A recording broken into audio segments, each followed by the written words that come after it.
Few names echo through history with the same power as Alexander the Great. His is a story of ambition, brilliance, and relentless conquest. From the sun-drenched plains of Macedonia to the exotic banks of the Indus River, Alexander's journey reads like an epic poem. Born in a time of upheaval and change, Alexander would rise to inherit his father's dreams of Eastern conquest. He would surpass those dreams, carving out an empire that stretched across continents. He was a king, a general, a warrior, and a legend. This is the story of Alexander the Great. Join us as we delve into his world, exploring his conquests, his motivations, and the legacy he left behind. Alexander's destiny was shaped from his very first breath. Born in Pella, the capital of the Kingdom of Macedon, in 356 BCE, he was the son of King Philip II, a ruler known for his military prowess.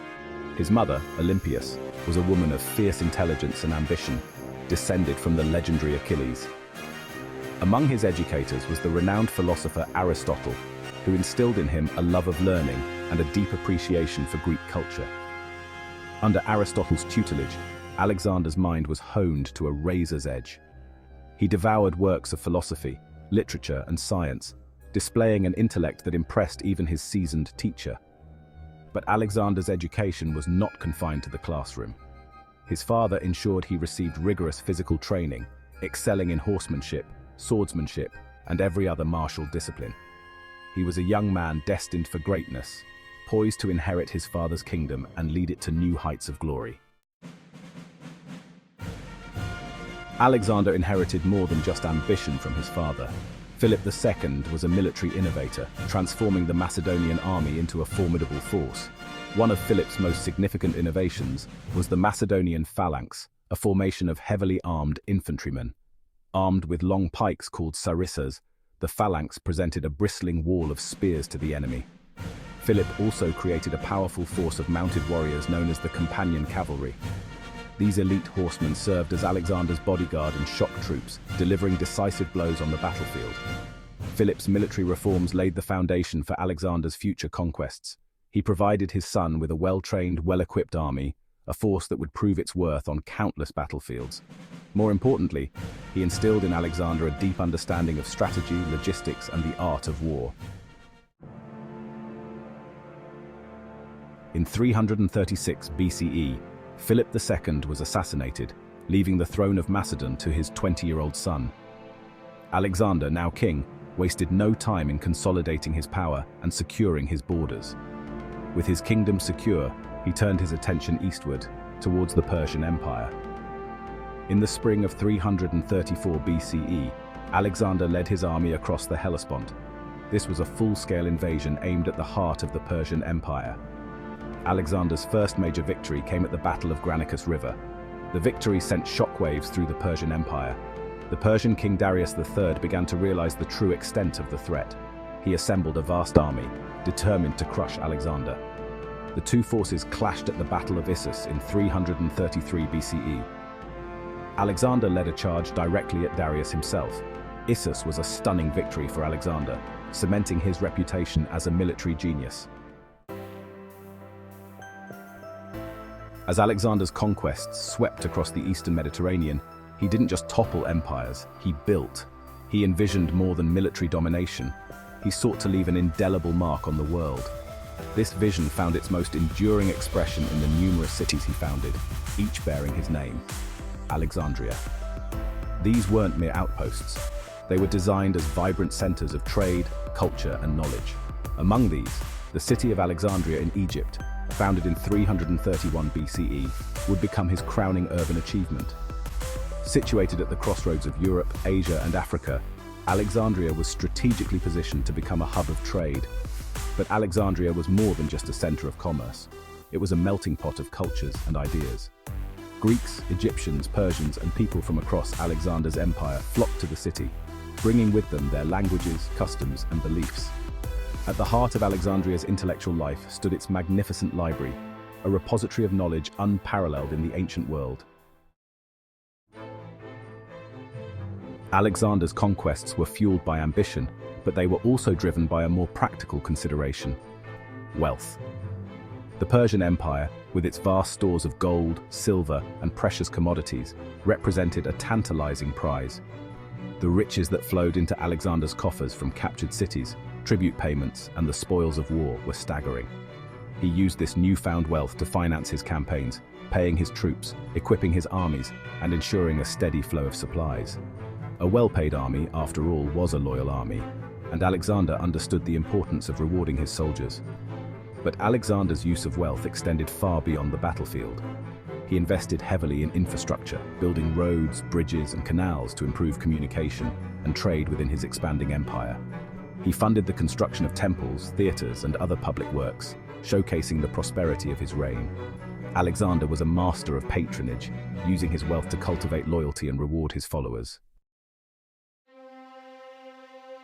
With the Persian Empire in ruins, Alexander's thirst for conquest remained unsated. In 327 BCE, he led his weary but loyal army eastward once more, crossing the Hindu Kush mountains into the Indian subcontinent. The Indian campaign was grueling, with harsh terrain and climate. Local rulers like King Porus resisted fiercely. The Battle of the Hydaspes River in 326 BCE was one of Alexander's hardest victories.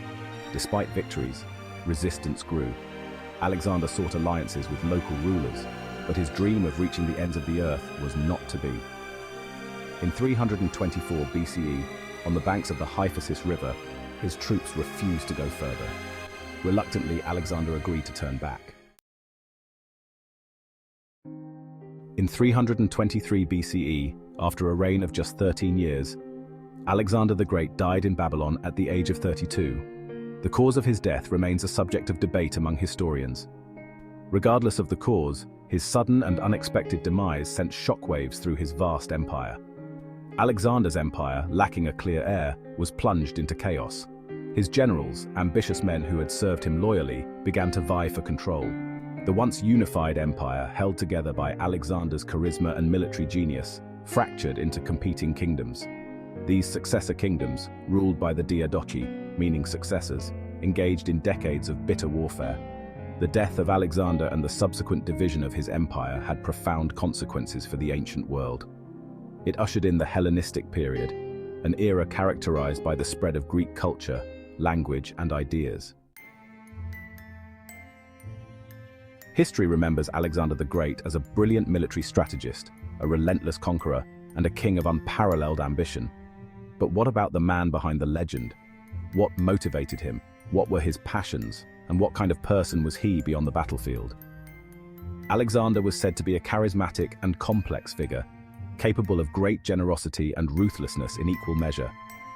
He was known for his intelligence, his quick wit, and his love of learning.